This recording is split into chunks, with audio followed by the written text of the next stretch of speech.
जय हिंद। जैसा कि हम पिछली वीडियो में गांधी जी के बारे में चर्चा किए थे, गांधी जी के जन्म से असल में एग्जामिनर की नज़र में गांधी जी के 2 अक्टूबर 1869 इम्पोर्टेंट नहीं है, इम्पोर्टेंट ये डेट है और ये। तो 2 अक्टूबर से संबंधित हमने आपको क्या बताया था, लाल बहादुर शास्त्री का जन्म बताया था मैंने, क्योंकि उनकी जो शास्त्री है वो उपाधि काशी विद्यापीठ से मिली थी। बचपन में उनका जो टाइटल था वो श्रीवास्तव था। उसके बाद बताया था 2 नारों के उनकी जिक्र किए थे हमने। 2 नारों में क्या था कि 1942 में सबसे पहले उन्होंने मरो नहीं मारो का नारा दिया था, मरो नहीं मारो। फिर 1965 में भारत पाकिस्तान युद्ध के समय इन्होंने जय जवान जय किसान का नारा दिया था।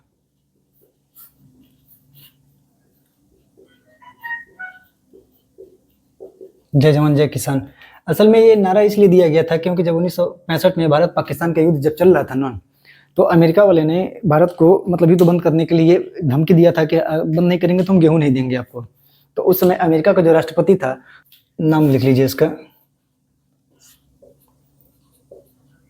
लिंडन बेंस जॉनसन।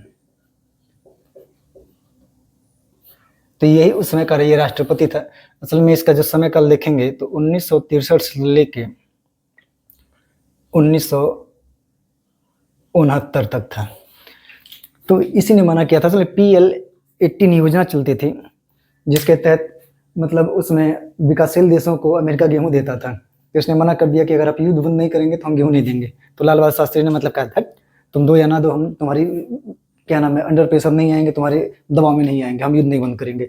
उसी समय उन्होंने देश के मतलब लोगों से आह्वान किया था कि मैं एक समय के लिए खाना छोड़ रहा हूँ, सिर्फ एक ही समय भोजन करूंगा। आप लोग भी मेरी अगर बातों का आदर करते हैं, मेरे आदर करते हैं, तो आप एक समय भोजन करिए। और उसी समय ये नारा दिया था जय जवान जय किसान का। 2 फैसले इनके मैंने बताए थे कि जब ये पुलिस मंत्री थे तो इन्होंने जो भीड़ पे होती थी, भीड़ पे पहले सिर्फ लाठी चार्ज होती थी, लेकिन जब ये पुलिस मंत्री बने गोविंद वल्लभ पंत के मंत्रिमंडल में, तो इन्होंने भीड़ पे पानी की बौछारें मतलब फेंकने की शुरुआत की। क्योंकि मान लीजिए भीड़ 2 प्रकार के होते हैं, एक उग्र होती है और एक शांति प्रिय होती है। तो उग्र भीड़ पे आप लाठी चार्ज कर सकते हैं, लेकिन जैसे बात होगी जो शांति प्रिय भीड़ है उस पर आप लाठी चार्ज करना अन्याय नहीं हो जाएगा। तो इसलिए इन्होंने पानी की बौछारें शुरू कराई थी। और जब ये परिवहन मंत्री थे तो उसमें बसों में सिर्फ कंडक्टर्स पुरुष हुआ करते थे, मतलब सिर्फ जेंट्स हुआ करते थे, लेकिन इन्होंने महिला कंडक्टर्स की भर्ती कराई। कहाँ पे? बसों में। मतलब देखेंगे तो 2 इनके नारे थे, पानी की बौछारें देख लीजिए, पानी की बौछारें, और एक देखेंगे तो महिला कंडक्टर्स की भर्ती।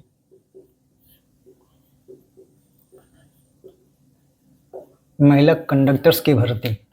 अब फिर बात करेंगे 2 अक्टूबर में क्या देखा गया था। तो 2 अक्टूबर के दिन देखा गया था 1952 के दिन भारत में पहला योजना आरंभ किया जाता है सामुदायिक विकास योजना के नाम से।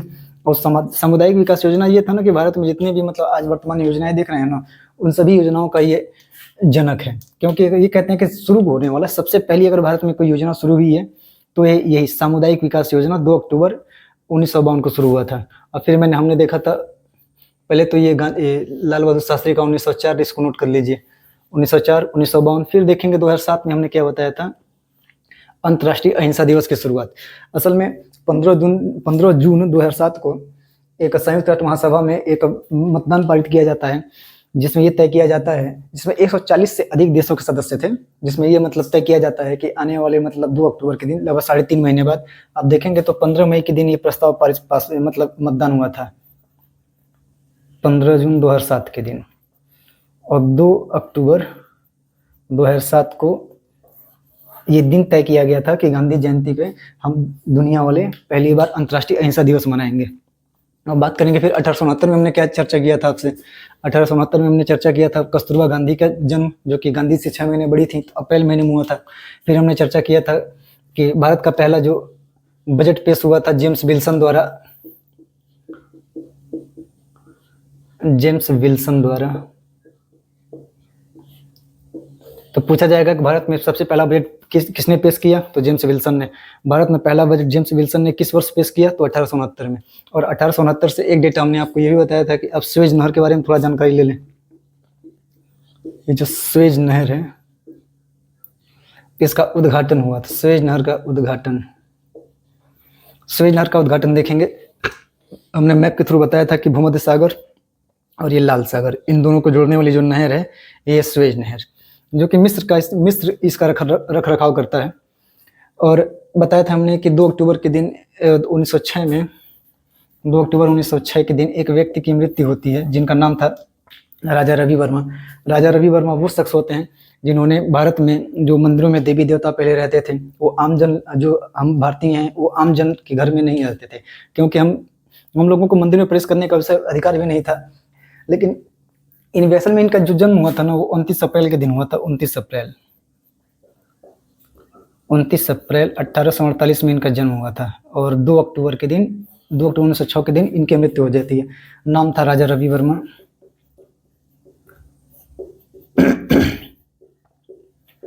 हमने ये भी बताया था 1893, वो डेट याद कर बताए थे। 1893 हमारे लिए बहुत इंपॉर्टेंट हो जाती है। पहली तो गांधी जी की अफ्रीका यात्रा एसएस सफारी से, पहली बार अफ्रीका जानते हैं एसएस सफारी से। फिर हमने क्या बताया था 1893 के दिन 11 सितंबर 1893 के दिन स्वामी विवेकानंद ने विश्व हिंदू धर्म संसद में भाषण दिया था, जिसमें उन्होंने कहा था कि मेरे प्यारे अमेरिकी भाइयों और बहनों, जिस गर्मजोशी से आपने मेरा स्वागत किया है उससे मेरा दिल ऐसे उत्साह से भर गया है जो मैं बयां नहीं कर सकता हूँ। मैं दुनिया के सबसे पुरातन सन्यासियों के नाम पर आपका धन्यवाद करता हूँ। मैं धर्मों की जननी के नाम पर आपका धन्यवाद करता हूँ। मैं हर जाति वर्ग के लाखों हिंदुओं के नाम पर आपका धन्यवाद करता हूँ। ऐसे एक भाषण दिया था 1893 में, आपने देखा था। फिर 1893 में ये राजा रवि वर्मा भी, असल में ये जो विश्व हिंदू धर्म संसद था ना, असल में ये ध्यान से देखेंगे तो 1400 बताया था मैंने, 1492 में कोलंबस ने सबसे पहले अमेरिका पहुंचने वाला व्यक्ति था। इसी की 400वीं वर्षगांठ अमेरिका में मनाई जा रही थी, और जो वर्षगांठ मनाई जा रही थी वो मई से लेके अक्टूबर तक इसकी समय सीमा थी। तो इसी मई सितंबर देखेंगे बीच में आएगा, तो सितंबर में भाषण दिया था और अक्टूबर में एक प्रदर्शनी लगी हुई थी। मतलब इसी जो 400वीं वर्षगांठ थी, इसके मनाने के लिए 400वीं वर्षगांठ पे एक प्रदर्शनी लगी हुई थी। उस प्रदर्शनी का नाम था विश्व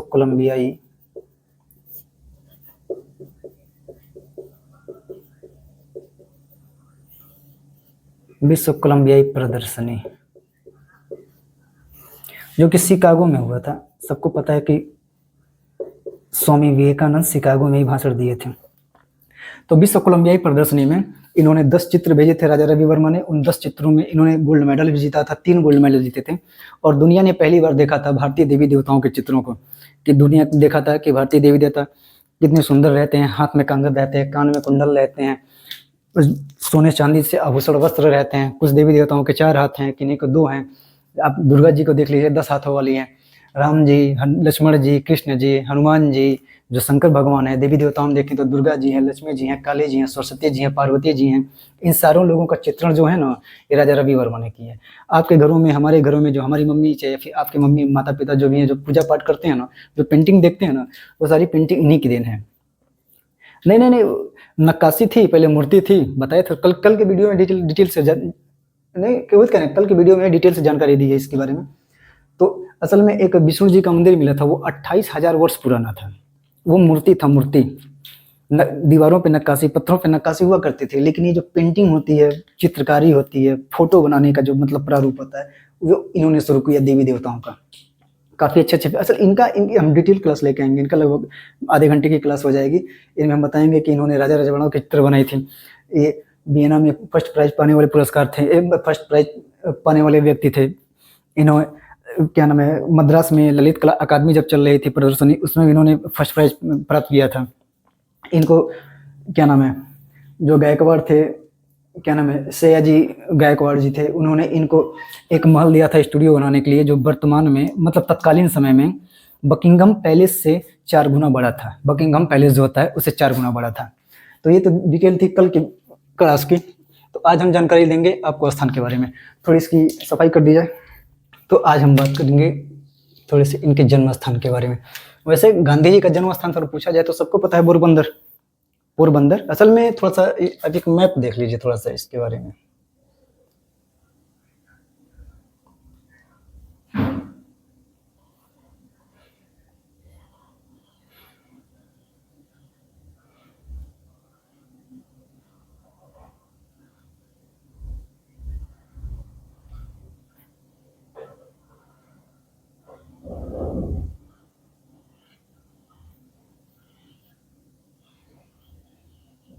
आप ऐसे देखेंगे थोड़ा सा भारत का नक्शा काफी समय हुआ बनाए हुए।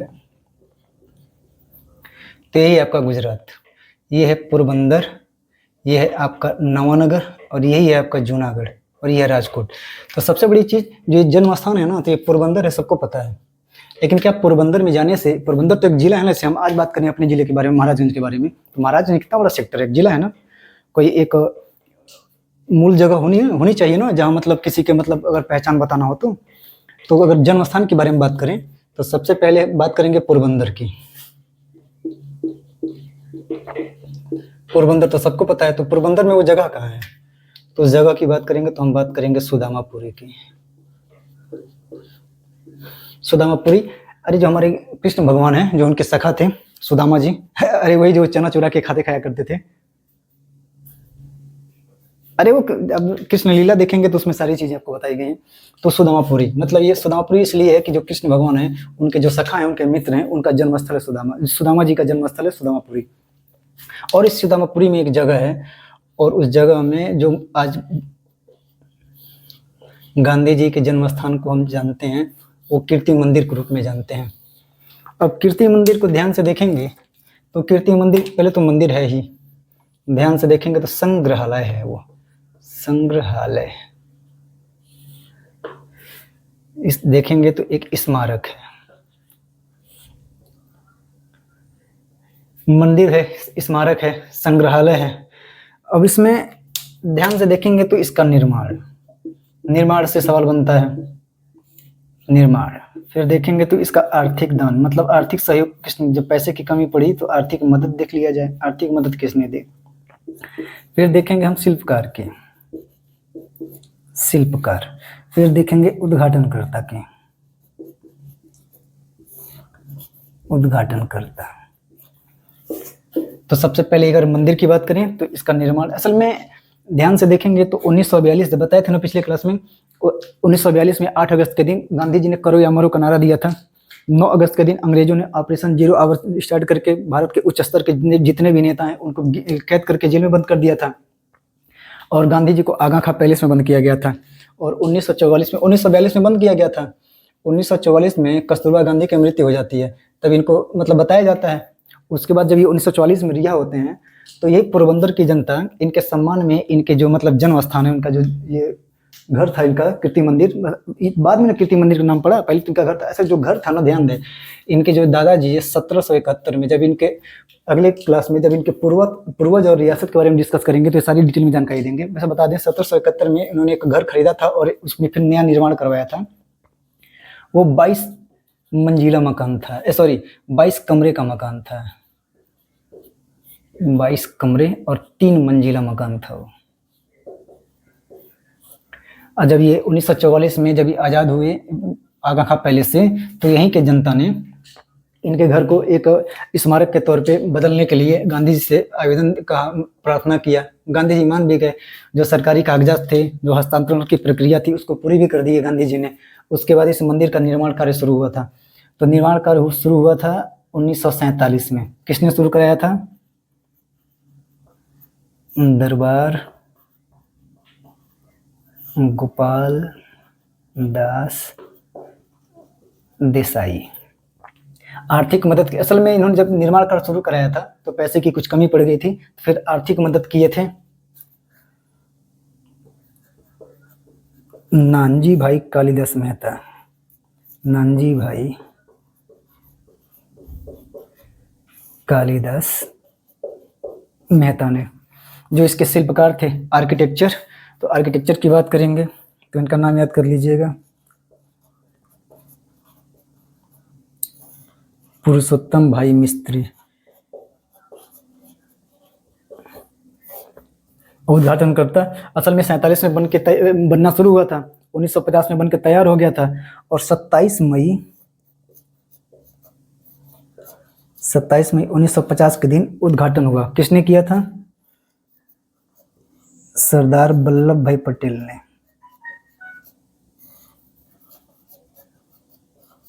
वल्लभ भाई पटेल द्वारा।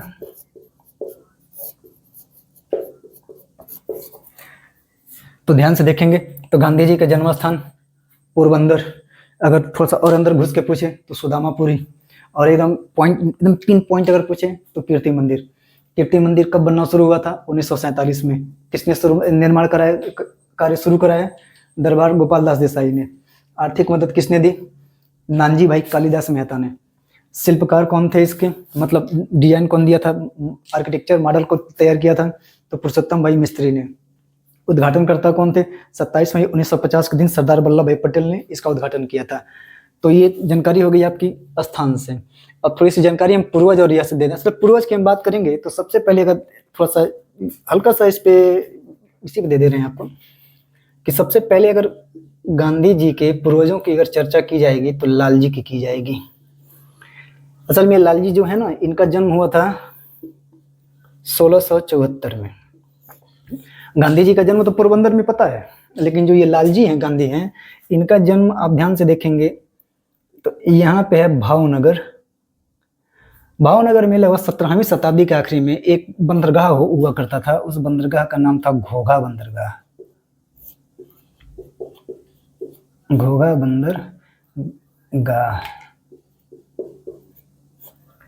17वीं शताब्दी में एक ज्वारी मतलब लहरी उत्पन्न हुई थी, समुद्री ज्वारी लहरी उत्पन्न। तो यहाँ से ये सारा नष्ट हो गया था, ये सारी चीजें। यहाँ पे ये पूरा शहरी तबाह हो गया था। और ये जो घोघा बंदरगाह है ना, ये 5वीं शताब्दी से था। ये 5वीं शताब्दी से लेके आप देखेंगे 17वीं शताब्दी तक। जब 17वीं शताब्दी में जब ये शहर नष्ट हो गया तो ये लोग यहाँ से निकल के यहाँ जूनागढ़ में एक जगह था कुकियाना, या फिर कहीं कुटियाना लिखा रहता है। कुटियाना गांव में ये लोग चले गए। अब कुटियाना गांव में गए तो वहाँ के जो स्थानीय जमींदार थे उनके वहाँ नौकरी करने लगे ये। और यही वो व्यक्ति थे लालजी गांधी, जो 1674 में इनका जन्म हुआ था। फिर ये भावनगर से, यहाँ पीछे भावनगर है, भावनगर से ये घोघा जो बंदरगाह था वहाँ से ये फिर जूनागढ़ आ जाते हैं। जूनागढ़ से फिर 17वीं शताब्दी के आखिरी में, 17वीं शताब्दी के आखिरी कहिए या फिर 18वीं शताब्दी के प्रारंभ में कहिए, ये जूनागढ़ से पोरबंदर आते हैं। जब पोरबंदर आते हैं तो ये फिर जो आप ध्यान से देखेंगे, अगर 1600 की 17वीं और 18वीं शताब्दी की बात किया जाए तो अगर पोरबंदर में तो देखेंगे तो 1671 से 1699 तक यहाँ पे जो शासन रहते हैं वो खीमाजी थर्ड रहते हैं। पोरबंदर में गर्मी हो रही है थोड़ा सा, खीमाजी थर्ड। और फिर उसके बाद 1699 से देखेंगे तो 1709 तक ये भीम सिंह जी रहते हैं। भीम सिंह जी तो या तो लालजी गांधी खीमाजी के समय पोरबंदर आए थे या फिर भीम जी के समय। और जब लालजी गांधी के बाद आते हैं तो लालजी गांधी के बाद फिर देखेंगे तो रामजी गांधी आएंगे, रामजी गांधी के बाद फिर राही गांधी आएंगे, राही गांधी के बाद फिर हरजीवन गांधी आएंगे, हरजीवन गांधी के बाद फिर उत्तम चंद गांधी आएंगे, उत्तम चंद गांधी के बाद करमचंद गांधी आएंगे, करमचंद गांधी के बाद फिर महात्मा गांधी आएंगे। तो हमें लगता है कि ये जो डिटेल है इनके पूर्वज लालजी गांधी से लेकर महात्मा गांधी तक, इसकी चर्चा हम अगली वीडियो में करेंगे, पूर्वज और रियासत की। उससे वीडियो लंबी हो जाएगी, तो फिर मिलेंगे अगली वीडियो में।